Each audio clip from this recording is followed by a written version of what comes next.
ಆತ್ಮೀಯ ವಿದ್ಯಾರ್ಥಿಗಳೇ ಮತ್ತು ಸ್ಪರ್ಧಾರ್ಥಿಗಳೇ ನಮಸ್ಕಾರ. ಈ ಒಂದು ವಿಡಿಯೋದಲ್ಲಿ ನಾವು ಕಾಂತತ್ವ ಎಂಬ ಪಾಠದ ಕುರಿತು ಅಧ್ಯಯನ ಮಾಡೋಣ. ವಿಡಿಯೋಗೊಂದು ಲೈಕ್ ಮಾಡಿ. ಮ್ಯಾಗ್ನೆಟ್ ಎನ್ನುವ ಪದವು ಲ್ಯಾಟಿನ್ ಭಾಷೆಯ ಮ್ಯಾಗ್ನಾಟಾ ಅಥವಾ ಮ್ಯಾಗ್ನಾಟಮ್ ಎನ್ನುವುದರಿಂದ ಬಂದಿದೆ. ಮ್ಯಾಗ್ನೆಟ್ ಕುರಿತು ಗ್ರೀಕ್ ತತ್ವಜ್ಞಾನಿ ಥೇಲ್ಸ್ ಕ್ರಿಸ್ತಪೂರ್ವ 640ರಲ್ಲಿ ಮೊದಲ ಬಾರಿಗೆ ತಿಳಿಸಿದರು. ಕಬ್ಬಿಣ ಮತ್ತು ಕಬ್ಬಿಣದಂತಹ ವಸ್ತುಗಳನ್ನು ಆಕರ್ಷಿಸಬಲ್ಲ ಗುಣವನ್ನು ಹೊಂದಿದ ವಸ್ತುವಿಗೆ ಕಾಂತ ಎನ್ನುವರು. ಕಾಂತತ್ವದ ಜನಕ ವಿಲಿಯಂ ಗಿಲ್ಬರ್ಟ್. ದಿ ಮ್ಯಾಗ್ನೆಟ್ ಗ್ರಂಥವನ್ನು ಬರೆದ ವಿಜ್ಞಾನಿ ವಿಲಿಯಂ ಗಿಲ್ಬರ್ಟ್. ಭೂಮಿಯು ಒಂದು ದೊಡ್ಡ ಕಾಂತ ಎಂದು ಇಂಗ್ಲೆಂಡ್ ದೇಶದ ಖಗೋಳಶಾಸ್ತ್ರಜ್ಞ ವಿಲಿಯಂ ಗಿಲ್ಬರ್ಟ್ ಹೇಳಿದ. ವಿಲಿಯಂ ಗಿಲ್ಬರ್ಟ್ ತಯಾರಿಸಿದ ಪುಟ್ಟ ಭೂಮಿ ಟೆರಿಲ್ಲಾ. ಕಾಂತವು 2 ಧ್ರುವಗಳನ್ನು ಹೊಂದಿದೆ, ಉತ್ತರ ಧ್ರುವ, ದಕ್ಷಿಣ ಧ್ರುವ. ಕಾಂತದ ಆಕರ್ಷಣಾ ಶಕ್ತಿಯು ಧ್ರುವಗಳ ಬಳಿ ಹೆಚ್ಚಾಗಿರುತ್ತದೆ. ಸ್ವತಂತ್ರವಾಗಿ ತೂಗುಬಿಟ್ಟ ಕಾಂತವು ದಕ್ಷಿಣೋತ್ತರವಾಗಿ ನಿಲ್ಲುತ್ತದೆ. ಇದಕ್ಕೆ ಕಾರಣ ಭೂಮಿಯ ಕಾಂತತ್ವ. ಕಾಂತಕ್ಕೆ ದಿಕ್ಕು ತೋರಿಸುವ ಗುಣವಿದೆ. ಸಜಾತೀಯ ಧ್ರುವಗಳು ಪರಸ್ಪರ ವಿಕರ್ಷಿಸುತ್ತವೆ, ವಿಜಾತೀಯ ಧ್ರುವಗಳು ಪರಸ್ಪರ ಆಕರ್ಷಿಸುತ್ತವೆ. ಗ್ರಹಗಳು ಕಾಂತಕ್ಷೇತ್ರ ಹೊಂದಿರುತ್ತವೆ, ಕಾರಣ ಗ್ರಹವು ತನ್ನ ಅಕ್ಷದ ಮೇಲೆ ಭ್ರಮಣೆಯಲ್ಲಿದೆ.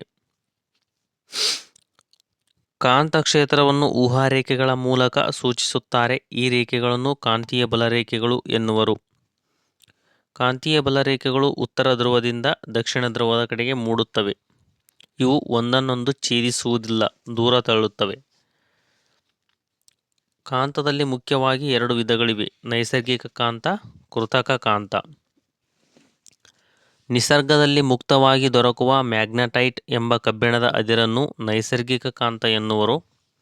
ಇದು ನಿರ್ದಿಷ್ಟ ಆಕಾರವನ್ನು ಹೊಂದಿಲ್ಲ ಹಾಗೂ ಇದರ ಆಕರ್ಷಣಾ ಶಕ್ತಿ ಕಡಿಮೆ ಇದೆ. ಒಂದು ಮೆದು ಕಬ್ಬಿಣದ ಸುತ್ತ ತಾಮ್ರದ ಸುರುಳಿಯನ್ನು ಸುತ್ತಿ ಅದರ ಮೂಲಕ ವಿದ್ಯುತ್ ಹರಿಸಿದಾಗ ಮೆದು ಕಬ್ಬಿಣ ಕೂಡ ಕಾಂತವಾಗಿ ಪರಿವರ್ತನೆ ಹೊಂದುತ್ತದೆ. ಈ ವಿದ್ಯಮಾನವನ್ನು ವಿದ್ಯುತ್ ಕಾಂತತೆ ಎನ್ನುವರು. ವಿದ್ಯುತ್ ಕಾಂತತೆಯ ಪ್ರತಿಪಾದಕ ಹ್ಯಾನ್ಸ್ ಕ್ರಿಶ್ಚಿಯನ್ ಓಯರ್ಸ್ಟೆಡ್ 1820ರಲ್ಲಿ ಈ ಸಿದ್ಧಾಂತವನ್ನು ಜಗತ್ತಿಗೆ ಪರಿಚಯಿಸಿದರು. ವಿದ್ಯುತ್ ಕಾಂತತೆಯನ್ನು ಕಂಡುಹಿಡಿದ ವಿಜ್ಞಾನಿ ವಿಲಿಯಂ ಸ್ಟರ್ಜಿನ್. ಈ ವಿದ್ಯಮಾನವನ್ನು ವಿದ್ಯುತ್ ಉಪಕರಣಗಳಲ್ಲಿ ಹಾಗೂ ವಿದ್ಯುತ್ಕಾಂತೀಯ ರೈಲುಗಳಲ್ಲಿ ಬಳಸುವರು.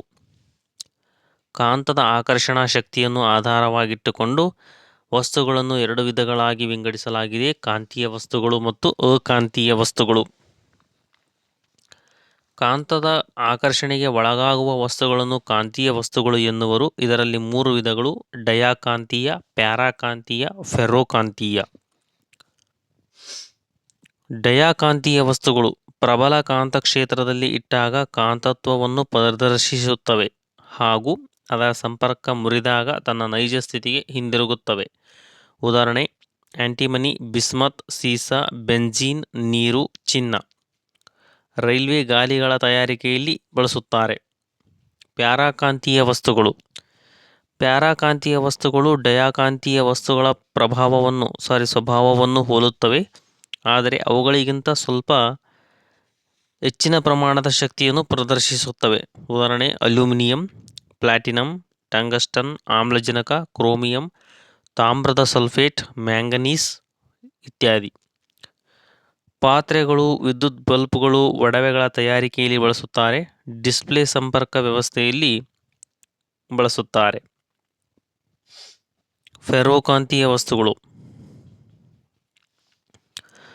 ಫೆರ್ರೋಕಾಂತೀಯ ವಸ್ತುಗಳು ಒಮ್ಮೆ ಪ್ರಬಲ ಕಾಂತಕ್ಷೇತ್ರದಲ್ಲಿ ಇಟ್ಟಾಗ ಶಾಶ್ವತವಾಗಿ ಕಾಂತವಾಗಿ ಪರಿವರ್ತನೆ ಹೊಂದುತ್ತವೆ. ಇವುಗಳನ್ನು ಫೆರ್ರೋಕಾಂತೀಯ ವಸ್ತುಗಳು ಎನ್ನುವರು. ಕಬ್ಬಿಣ, ನಿಕ್ಕಲ್, ಕೊಬಾಲ್ಟ್, ಗ್ಯಾಡೋಲಿನಮ್. ಫೆರ್ರೋಕಾಂತೀಯ ವಸ್ತುಗಳಿಂದ ಕೃತಕ ಕಾಂತಗಳನ್ನು ತಯಾರಿಸುವರು. ಕೃತಕ ಕಾಂತಗಳ ತಯಾರಿಕೆಯಲ್ಲಿ ಹೆಚ್ಚಾಗಿ ಬಳಸುವ ಲೋಹ ಕೊಬಾಲ್ಟ್, ಉಕ್ಕು.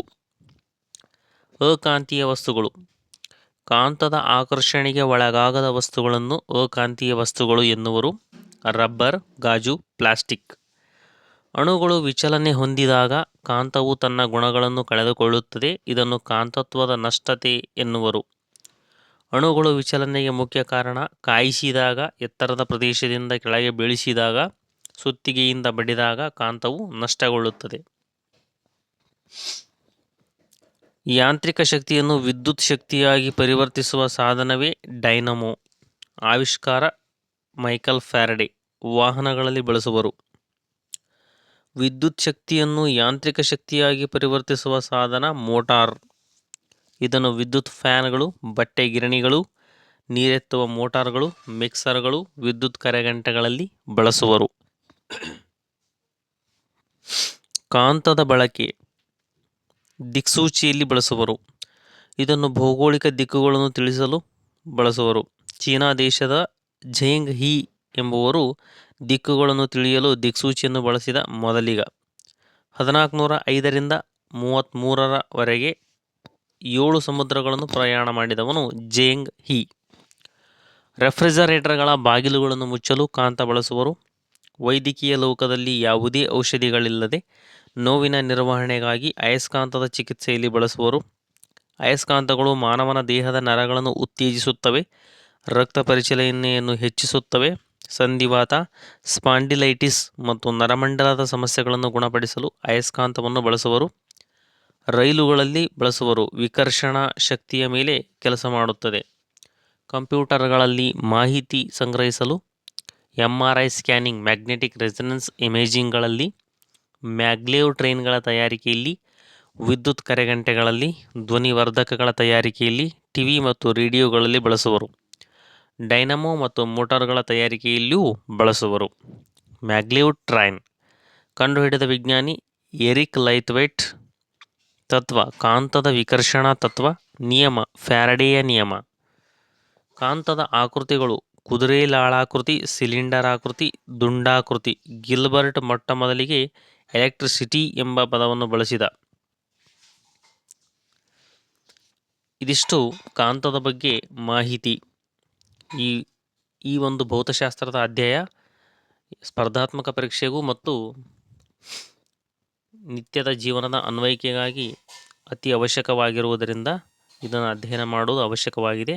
ದಯವಿಟ್ಟು ವಿಡಿಯೋಗೊಂದೇ ಲೈಕ್ ಮಾಡಿರಿ.